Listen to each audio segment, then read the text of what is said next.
নমস্কার বন্ধুরা, আমার সাধারণ রান্না চ্যানেলে তোমাদের সবাইকে স্বাগত। আজ আমি মেথি রুই করে তোমাদের দেখাবো।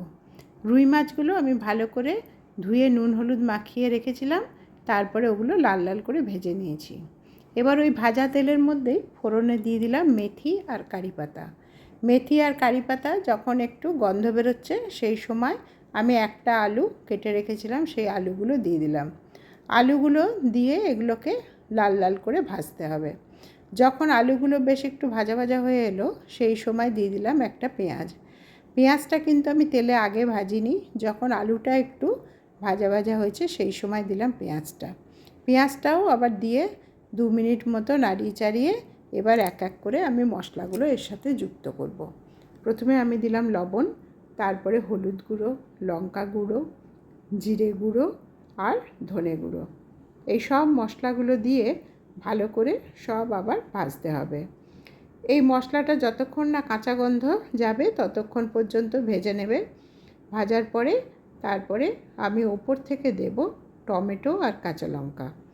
একটা গোটা টমেটো, আমার টমেটোটা একটু বড় সাইজের ছিল বলে আমি অর্ধেক টমেটো কেটেছি, তোমরা ছোট সাইজ হলে একটা গোটা টমেটো দিও। আর 3টে কাঁচা লঙ্কা চিড়ে রেখেছিলাম, এই কাঁচা লঙ্কাগুলো আর টমেটোটা আমি ওর মধ্যে দিয়ে দিলাম। এবারে আবার 2-3 মিনিট মতো আমি নাড়াবো। নাড়িয়ে এগুলো সব কিন্তু কম আঁচে করতে হবে, বেশি আঁচে করলে কিন্তু মশলাগুলোর একটা পোড়া গন্ধ বেরোবে, ভালো লাগবে না।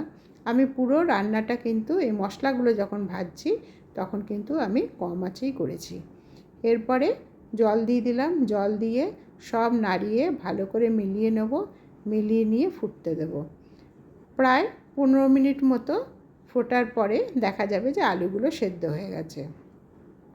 বন্ধুরা, তোমরা এই রকমভাবে মাছের ঝোল রান্না করে খেয়ে দেখো, আমার মনে হয় তোমাদের আশা করি ভালোই লাগবে।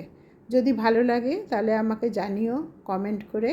আর আমার চ্যানেলটা যারা এখনও সাবস্ক্রাইব করোনি তারা সাবস্ক্রাইব করে দিও, আর যারা সাবস্ক্রাইব করেছো তাদেরকে অসংখ্য ধন্যবাদ। তোমরা এইভাবে মাছের ঝোল করো। দেখো আলুগুলো সেদ্ধ হয়ে গেছে। আলুগুলো যখন সেদ্ধ হয়ে যাবে তখন আমি এর মধ্যে মাছটা মেলাবো।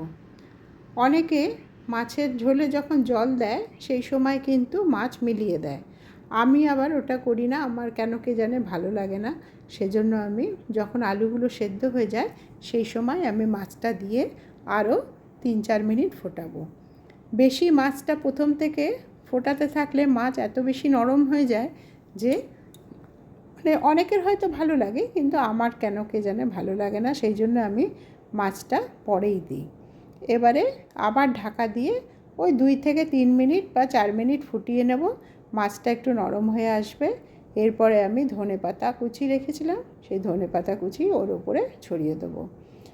একটা অদ্ভুত গন্ধ বেরোয়, ওই কারি পাতা, ধনেপাতা, মেথি সব মিলে একটা সুন্দর গন্ধ হয় মাছের ঝোলটায়, খুব ভালো লাগে। আর এই মাছের ঝোলে যদি তোমরা গন্ধরাজ লেবু দিয়ে খাও তাহলে কিন্তু আরও ভালো লাগবে। তোমরা কিন্তু আমাকে কমেন্ট করতে ভুলো না। আর দেখো এই যে ধনেপাতা ছড়িয়ে দিলাম, ধনেপাতা ছড়িয়ে আমি এবার গ্যাসের আঁচ অফ করে দেবো আর ঢাকা দিয়ে প্রায় 10 মিনিট মতো রেখে তারপরে আমি এটা সার্ভ করব। বন্ধুরা, তোমরা সকলে খুব ভালো থেকো, সুস্থ থেকো। আর পরের দিন আমি আর একটা রান্না নিয়ে তোমাদের সামনে হাজির হব।